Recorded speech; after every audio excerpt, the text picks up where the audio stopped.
All right, so we're diving into Russell Brunson's Traffic Secrets. Okay. This book is all about attracting your perfect customers online, like the ones who are already searching for what you offer. Right. And it's packed with tactics and strategies that I think even seasoned marketers can learn from. Yeah, it's fascinating how Brunson takes what can be a really overwhelming topic, online traffic, Mm, and breaks it down into a step-by-step playbook, especially in today's world, where right. the digital landscape is constantly shifting. Yeah, Yeah. that's what struck me too. It's not just theory, it's full of real world examples Yeah. and actionable steps. Like he kicks off the book with this story about Perry Belcher, this legendary product pitcher. Okay. Belcher would walk into these meetings totally unprepared pitching products without even knowing who the key decision maker was. Right, and that really highlights the first crucial insight. You absolutely have to know your ideal customer. Like Belcher kept getting rejected because his pitches weren't tailored to the right person. Right. He was missing that crucial who component. It seems so obvious when you put it like that, but I bet we've all been guilty of casting too wide a net at some point. Oh, for sure. But Brunson takes this idea of knowing your customer even further with what he calls the Dream 100 strategy. Yeah, the Dream 100. Have you heard of this before? I have. It's brilliant, really. Instead of trying to reach everyone, he says you need to identify the top 100 online spaces where your ideal customers already hang out, Okay. whether that's specific influencers, websites, podcasts, forums, you name it. So it's about going where your audience already is instead of hoping they stumble upon you. Exactly. He actually used this strategy himself when he rebranded his podcast. Okay. Instead of just, hoping for the best, he Mhm. actively reached out to other podcasts in his niche and collaborated with them. He also ran targeted ads to their audiences and guest hosted on some of those shows. Exactly. Brunson didn't just rebrand and sit back. Right. He strategically leveraged existing communities to get in front of the right people. So think about your own Dream 100. Who are those 3 key influencers or online communities that you could try to connect with in the next month? It's a great challenge. Okay, so we know who we want to reach, but Brunson says it's not enough viciously. We also need to understand our customers' why. The why.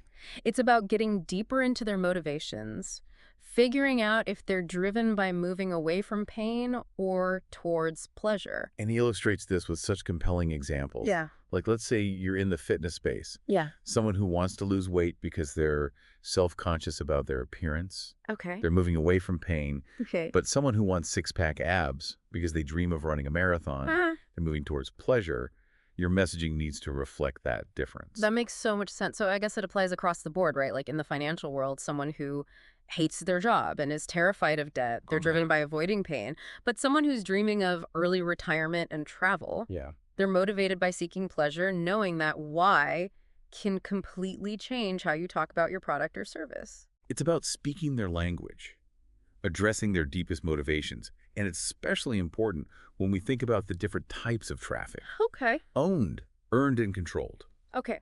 Let's break those down. But I'll admit I sometimes get those mixed up. Okay, sure. Brunson uses a great analogy. Think of building a house. Okay. Renting is like controlled traffic. Yeah. Think paid advertising. It's good for short-term testing, Huh. but you're at the mercy of the landlord owning your land. Right. That's like owned traffic, primarily your email list. Okay. Gives you stability and freedom in the long run. I like this. So earned traffic, that's like building on someone else's land. Exactly. It's things like social media posts going viral or getting featured on a big blog. Okay. You don't have complete control over it. Brunson really emphasizes converting earned and controlled traffic into owned traffic. Right. It's about getting those people onto your email list where you have a direct line to them. So, for example, if you're running Facebook ads, you could offer a lead magnet to capture those visitors' email addresses. That makes so much sense. Don't just rely on social media algorithms or pay for ads forever. Right. Prioritize building that email list. It's your foundation. Yes. And he shares that cautionary tale about Arsenio Hall to drive the point home, right? Rand Hall had a huge audience with his late-night show, but he never focused on building his own platform. Right. An email list, for example, when the show was canceled, that audience essentially vanished overnight. He was left with nothing to leverage. It really highlights the risk of relying solely on platforms you don't control. You're always at the mercy of someone else's algorithm or decisions. Exactly. It's why Brunson advocates for a document don't create philosophy. Instead of trying to present a perfect polished image, share your journey authentically. Document your process, your struggles and your wins. Yeah. People connect with real stories. Yeah. And that vulnerability can be incredibly powerful. It's a good reminder that nobody's perfect and people actually appreciate seeing the human side of things. Yeah. Brunson himself started his Marketing Secrets podcast after a business failure, and that raw honesty resonated with listeners. And it builds trust. When people see you're willing to be vulnerable and share your journey, it makes them more likely to connect with you and ultimately become customers. All right, so we've got the Dream 100, the importance of the customer's why, and the need to prioritize building our own platform. What else does Brunson have in store for us? Well, he dives into some really interesting concepts like funnel hacking Yeah. and the shadow funnel, which are all about maximizing your traffic and conversions. Hold on, let's unpack those one at a time because I think those are worth exploring in detail. Absolutely. Let's dive into funnel hacking. So funnel hacking, it sounds a little intimidating, but it's Yeah. actually a pretty clever concept. Hmm. Brunson had this big aha moment when he visited Dean Graziosi's team Okay. and saw that they were running like 4 times more ads than him.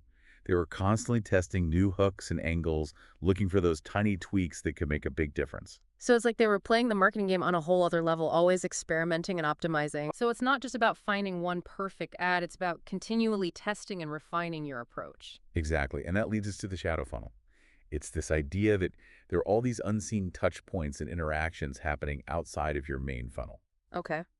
You might think someone just saw one ad and converted, but in reality, they might have engaged with your social media, visited your website multiple times, read a few blog posts, and then finally clicked on that ad. That makes sense. It's like those times when you see an ad for something you've been researching and you think, okay, fine, you win. Right. But you've actually been interacting with the brand in all these subtle ways without even realizing it. Exactly. And Brunson found that even ClickFunnels was missing out on potential revenue because they weren't fully accounting for the impact of the shadow funnel. Oh, wow. So here's a question for you. Are you tracking all those subtle touch points in your customer's journey? Are you optimizing those shadow interactions that might be influencing their decision to buy? That is a good question. I know I could be doing more to track those less obvious touch points. All right, so we've got these high-level concepts, but how do we actually apply them to specific platforms like Instagram, Facebook, or Google? Yeah. Brunson gets into the nitty-gritty of those, right? He does, and each platform has its own quirks and strategies. Okay. Let's start with Instagram. Brunson emphasizes understanding its evolution. It started as a simple photo sharing app, Right. but then Facebook acquired it and things changed quickly. Yeah, I remember when they introduced stories, it was clearly a response to Snapchat's popularity. It's fascinating how these platforms are constantly battling for our attention. And that battle shapes their algorithms and how we as marketers need to approach them. Brunson suggests focusing on a few key things on Instagram. Okay. First, optimize your profile. Make sure it's visually appealing and uses the JK5 method to categorize your content, a mix of inspirational behind-the-scenes, educational, promotional, and personal posts. This keeps your feed diverse and engaging. The JK5 method, that's a great reminder. I've used it before, and it really does help to create a more balanced and interesting feed. It's not just about constantly pushing products. Right. Then there are stories. Brunson compares them to a reality show, a way to document your journey in real time, give behind-the-scenes glimpses, and create a more personal connection with your audience. I have to admit, I'm a sucker for a good Instagram story. It feels more authentic and less polished than a regular feed post. Exactly. Use stories to share valuable content. Run polls, ask questions, and just be yourself. And then there's IGTV, which Brunson suggests for longer-form content, like tutorials, Q&As, and collaborations. Collaborations on IGTV, I hadn't really thought about that. What kind of collaborations did Brunson recommend? Just interviews with other influencers? He specifically suggested using IGTV collabs for Q&A sessions. Okay. It's a great way to tap into a new audience while providing real value.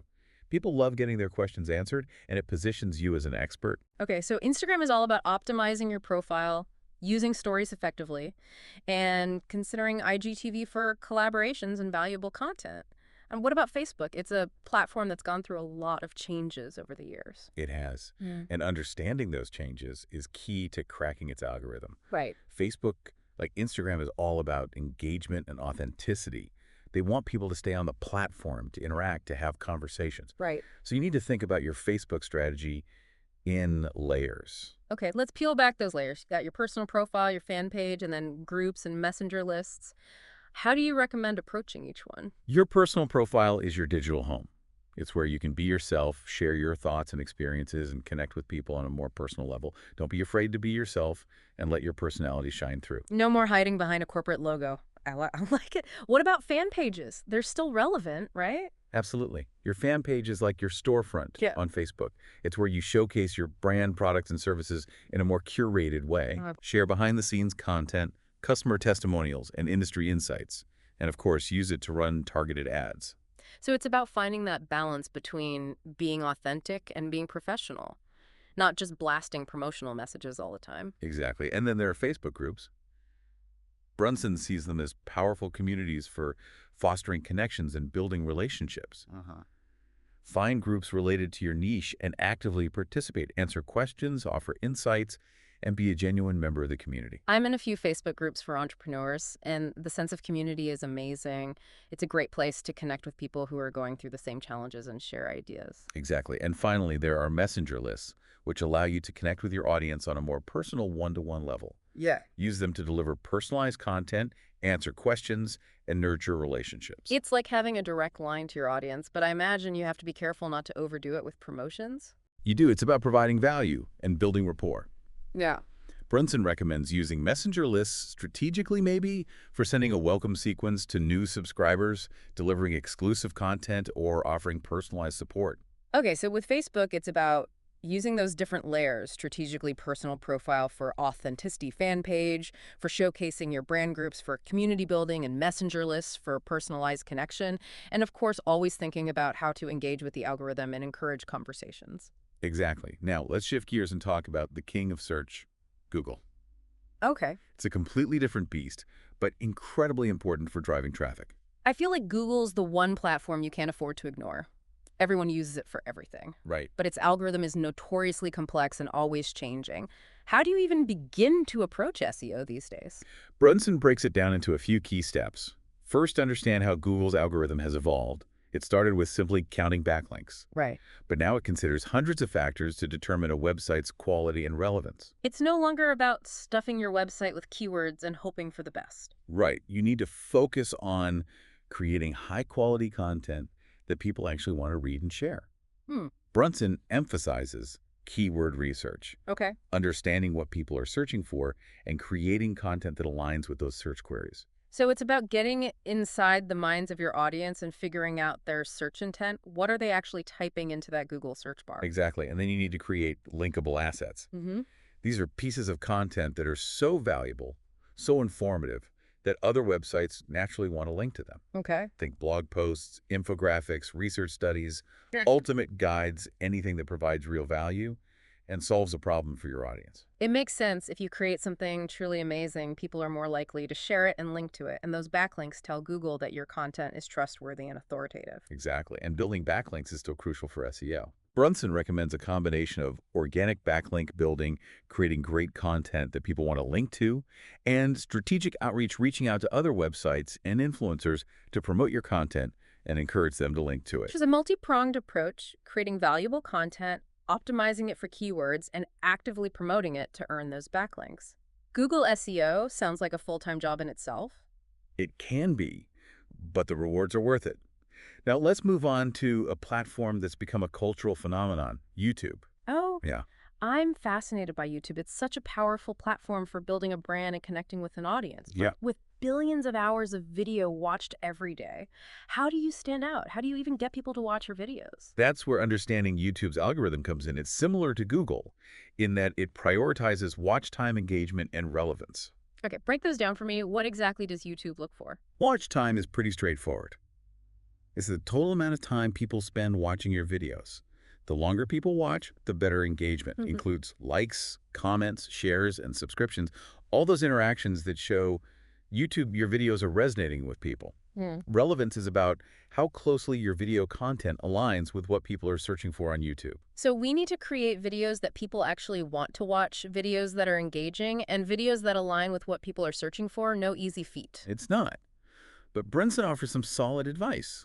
He suggests identifying your Dream 100 on YouTube, the channel's influencers and playlists where your ideal viewers already hang out. So it's about strategically inserting yourself into those existing communities, and then I imagine creating content that those audiences will find valuable and engaging. Exactly. And don't be afraid to experiment with different video formats, topics, and styles to see what resonates best. Makes sense. You have to cater to the YouTube audience. And Brunson also talked about paid strategies on YouTube, right? He did. He shared a story from the early days of one of his companies, Vigon. He noticed someone else had created a video about Vigon that was getting a lot of views. Instead of creating his own video from scratch, he reached out to the video owner and offered to pay her to include a link to his funnel in the video description. That's brilliant. He leveraged someone else's existing audience and traffic to drive traffic to his own offer. Exactly. It's a great example of thinking outside the box and finding creative ways to use paid strategies on YouTube. Okay, so we've covered Instagram, Facebook, Google, and YouTube, but we can't forget about the power of podcasting. You're absolutely right. Podcasting is a unique platform with its own set of advantages and strategies. It's become incredibly popular, and Brunson sees it as a valuable tool for building relationships, establishing authority, and driving traffic. I love podcasts. There's something about the audio format that feels more personal and intimate. Exactly. And that intimacy can translate into strong connections and a loyal audience. But like any platform, you need a strategy. Brunson suggests starting by understanding the podcasting landscape, researching the trends, demographics, and listening habits of your target audience. It's about figuring out where your podcast fits in. Right. Then identify your Dream 100 in the podcasting world, the influencers, podcasts, and networks where your ideal listeners are already tuned in. I imagine this is where guest appearances come into play, right? Getting on other people's podcasts to reach a wider audience. Exactly. Pitch yourself as a guest on shows that align with your niche and expertise. It's a win-win. You get exposure to a new audience, and the podcast host gets fresh content for their listeners. It's a great way to cross-promote and build relationships, but I've heard that podcasting traffic can be slower to build. Is that true? It can be, but the traffic tends to be highly engaged, and loyal people who listen to podcasts are often dedicated fans, and they're more likely to listen to multiple episodes and become loyal followers. It's about building a community over time. That long-term approach makes sense. Now, Brunson also talked about this idea of funnel hubs in this section of the book. I'm curious to hear more about that. Funnel hubs, it sounds intriguing. I'm all for streamlining things and making it easier for people to find all your content. Yeah, it's really a brilliant concept. Imagine this. Instead of having your blog posts here, your podcast episodes, or your videos somewhere else, you bring everything together under one digital roof. So it's kind of like a central hub, a one-stop shop for all things related to your brand. I like that. It makes a lot of sense from the user experience perspective. Exactly. Yeah. Brunson's a big believer in creating a seamless experience for your audience with a funnel hub. People can easily find all your content, learn more about your brand, and navigate to your various funnels and offers. And you could incorporate all sorts of elements, right? Blog posts, podcast episodes, videos, social media feeds, even email opt-in forms. Absolutely. You can customize it to fit your brand and your goals. And Brunson highlights some real benefits of funnel hubs. You can boost brand awareness, improve your SEO, generate more leads, and streamline traffic to your offers. I can see how that would all work together. It's about creating a cohesive online presence. So you've got your own platform, your funnel hub. But Brunson also talks about leveraging other people's platforms and audiences, right? Tapping into existing communities. Yeah. He does. And he offers several really smart tactics for doing that. One is buying solo ads. It's where you pay someone with a large email list to send a dedicated email promoting your offer to their subscribers. So you're essentially renting access to a targeted audience. It's like a shortcut to getting in front of the right people. Exactly. But Brunson cautions that you need to be strategic about it. Find reputable solo ad vendors. Negotiate pricing carefully, and make sure your email copy is top-notch. I bet there are some shady solo ad vendors out there. It's probably worth doing your research and finding ones with proven results. Absolutely. And then there's integration marketing, which is all about finding ways to integrate your offers into the existing sales processes of other businesses, your Dream 100. So it's about finding win-win partnerships where you can leverage each other's audiences and resources, kind of like a joint venture. Exactly. Brunson gives this great example where he partnered with someone who was generating 1,000 new leads every day instead of just buying a one-time ad. He negotiated a deal where his email would be sent to each new lead on their list on day 3. That's so clever. He tapped into a continuous stream of fresh leads without having to pay for each individual lead. Exactly. It's a brilliant example of how integration marketing can create a sustainable and scalable source of traffic. It's about thinking creatively and finding those symbiotic relationships. Exactly. Now, Brunson also emphasizes the value of tapping into online communities. Yeah. He shares his own experience of finding an underground marketing forum that gave him incredible insights into the strategies of successful online marketers. It's like finding a secret society of marketing experts. It can feel that way, and by actively participating in relevant online communities, you can learn from others, share your own knowledge, build your network, and even generate leads. It's about becoming part of the conversation, not just lurking in the shadows. And then there's affiliate marketing, right? Right. Affiliate marketing is a powerful way to leverage other people's audiences to promote your products or services. Brunson recommends building a network of affiliates who are passionate about what you offer and willing to recommend it to their own audience. It's like having a virtual sales force working for you. But I imagine it takes effort to build and manage those relationships. It does. You need to recruit the right affiliates, provide them with resources and support, and offer attractive commissions to keep them motivated. But when done well, affiliate marketing can generate a significant stream of traffic and revenue. It sounds like a win-win for everyone involved. The affiliate gets to earn commissions, and you get to expand your reach and increase sales. Exactly. Now, beyond these specific tactics, Brunson also stresses the importance of understanding cold traffic. Cold traffic, those are people who've never heard of you before. They're essentially strangers, so I'm guessing it takes a different approach to reach them effectively. It does. Cold traffic requires a more persuasive approach you need to quickly capture their attention and convince them that you have something valuable to offer. So it's about crafting a compelling message that speaks directly to their needs and pain points. Exactly. Brunson suggests understanding their core desires, identifying their biggest challenges, and positioning your offer as the solution to their problems. He also recommends having a solid value ladder in place. A value ladder? I'm not familiar with that term. It's essentially a series of products or services that are strategically priced and positioned to guide customers through a gradual ascension of value and investment. Yeah. You start with a low barrier, offer something affordable or even free to get people in the door. So like a lead magnet or a free trial. Exactly. And then you nurture those leads with valuable content and gradually introduce them to higher-priced products or services. It's like building a relationship and gradually earning their trust. Precisely. And Brunson is a big believer in investing in acquiring cold traffic, even if it means breaking even or even losing money on the initial transaction. Because the goal is to build long-term relationships and turn those cold leads into loyal customers. That's the key now. We can't forget about growth hacking. I love the idea of growth hacking, finding those creative, unconventional ways to rapidly grow your business. It's like a secret weapon for entrepreneurs. Brunson is a master of growth hacking, and he shares some incredible stories in the book. Remember the ClickFunnels badge example we discussed earlier? Right, where they placed a simple badge on every page built with their platform. It was a brilliant tactic that turned their users into advocates and generated a ton of organic traffic. Exactly. And Brunson emphasizes that growth hacking isn't about finding that one magic bullet. It's about constantly testing and experimenting. It's about having that mindset of continuous improvement and always looking for ways to optimize and grow. Exactly. And Brunson offers valuable insights into developing a growth hacking mindset, identifying those opportunities, and testing different tactics to see what works. It's like having a toolkit for accelerating your business growth. It really is. Yeah. After diving deep into traffic secrets, one thing really stands out to me. Brunson's emphasis on taking action. It's not enough to just read the book or listen to this deep dive. You have to implement what you learn. Knowledge without action is useless. You can have all the best strategies in the world, but if you don't apply them, you won't see any results. Exactly. And Brunson encourages readers to implement at least one thing they learn from each chapter. Start small, take that first step, and build momentum. It's about turning those insights into action, no matter how small that action might seem. What's one tiny step you could take today to apply something you've learned from Traffic Secrets? Maybe it's identifying 3 of your Dream 100, crafting a more compelling message that speaks to your ideal customer's why, or brainstorming a new piece of content that could become a linkable asset. Or reaching out to a potential collaborator or joining a relevant online community. There are so many possibilities. And as you start taking action, remember to be patient and persistent. Building a successful business takes time and effort.